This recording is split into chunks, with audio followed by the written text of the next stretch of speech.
गोपाष्टमी का पर्व पूरे श्रद्धाभाव और परंपरागत रीति रिवाजों के साथ इटावा में मनाया गया।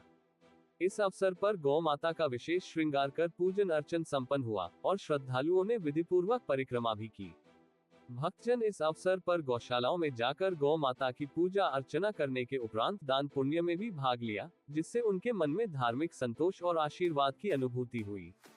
गोपाष्टमी के इस पावन अवसर पर श्री श्री गौर निताई परिवार के तत्वावधान में भी पर्व को पारंपरिक ढंग से मनाया गया। इस परिवार के प्रमुख पंडित मनुपुत्र दास ने अपने भक्तों के साथ मिलकर गौ माता का स्नान कराया, उनका विशेष श्रृंगार किया और विधिपूर्वक पूजन अर्चन कर आरती उतारी। इस अवसर पर हरी सब्जियों के साथ फल, गुड़, पूरी और सब्जी का भोग गौ माता को अर्पित किया गया, जिससे भक्तों के मन में परम प्रसन्नता और संतोष का भाव उत्पन्न हुआ। गौ माता के पूजन अर्चन के दौरान श्रद्धालु बैंड बाजों के साथ हरिनाम संकीर्तन करते हुए भक्ति भाव में तल्लीन रहे। पंडित मनुपुत्र दास के साथ उपस्थित सभी भक्तों ने गौ माता की विधिपूर्वक परिक्रमा भी की, जो गौ माता के प्रति उनकी असीम श्रद्धा और भक्ति का प्रतीक था। इस पर्व के अवसर पर शहर के अन्य स्थानों पर भी लोगों ने गौ माता का पूजन अर्चन कर सुख, समृद्धि और सौभाग्य की कामना की। गोपाष्टमी का पर्व हर वर्ष कार्तिक माह के शुक्ल पक्ष की अष्टमी को मनाया जाता है और इसे गौ माता के प्रति श्रद्धा प्रकट करने का विशेष अवसर माना जाता है।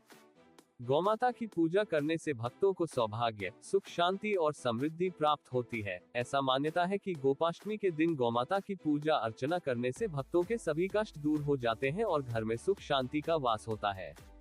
इस दिन विशेष रूप से गौशालाओं में आयोजन होते हैं, जहां श्रद्धालु बड़ी संख्या में एकत्रित होकर गौ माता का पूजन करते हैं।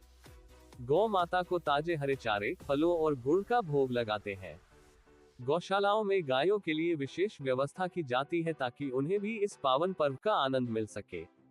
लोग गौशालाओं में जाकर गायों को हरा चारा, गुड़ और विभिन्न खाद्य पदार्थ खिलाते हैं। गौ माता को खिलाने के इस कर्म से लोगों को अपार सुख की अनुभूति होती है और वे इसे अपने लिए पुण्यदायी मानते हैं। पंडित मनुपुत्र दास ने इस अवसर पर गौ माता की महत्ता पर भी प्रकाश डाला और भक्तों को गौ माता के प्रति सेवा भाव रखने की प्रेरणा दी। उन्होंने बताया कि गौ माता भारतीय संस्कृति और धार्मिक परंपरा का अहम हिस्सा है और उनकी सेवा करना मानव धर्म का पालन करने जैसा है।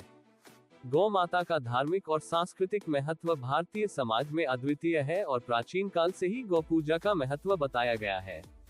गौ माता को माता का दर्जा देकर उनकी सेवा करना एक महान पुण्य कार्य माना गया है। भारतीय समाज में गौ माता को माता के रूप में पूजा जाता है और उनकी देखभाल और सेवा करना परम धर्म माना जाता है। गोपाष्टमी के दिन लोग प्रातः काल से ही गौशालाओं में जाने लगते हैं और श्रद्धा पूर्वक गायों को स्नान कराते हैं। गायों को गंध, चंदन, फूलों से श्रृंगारित किया जाता है। फिर उनकी आरती उतारकर उन्हें विशेष भोग अर्पित किया जाता है। इस दिन गायों के लिए पूजा अर्चना करना विशेष फलदायी माना जाता है और ऐसा कहा जाता है कि गौ माता का आशीर्वाद लेने से घर में सुख समृद्धि बनी रहती है। गौ माता की पूजा का ये पर्व विशेष रूप से ग्रामीण इलाकों में बड़े ही उत्साह और भक्ति भाव से मनाया जाता है। शहर के विभिन्न हिस्सों में गौ माता के पूजन के आयोजन हुए, जिसमें श्रद्धालुओं ने भक्ति भाव से गौ माता की आराधना की। इस दौरान कई जगहों पर भजन कीर्तन का आयोजन भी हुआ, जिसमें श्रद्धालु भक्ति गीतों के माध्यम से गौ माता का गुणगान करते हुए आध्यात्मिक वातावरण का निर्माण कर रहे थे। इस प्रकार के आयोजन से समाज में गौ माता के प्रति आदर और सेवा भाव का प्रसार होता है। गोपाष्टमी के अवसर पर गौ माता के प्रति श्रद्धा व्यक्त करने के साथ साथ उनके संरक्षण और सेवा की भी आवश्यकता को समझने का संदेश मिलता है। गौ माता हमारे जीवन का आधार है, उनका संरक्षण और संवर्धन करना हम सभी का नैतिक कर्तव्य है।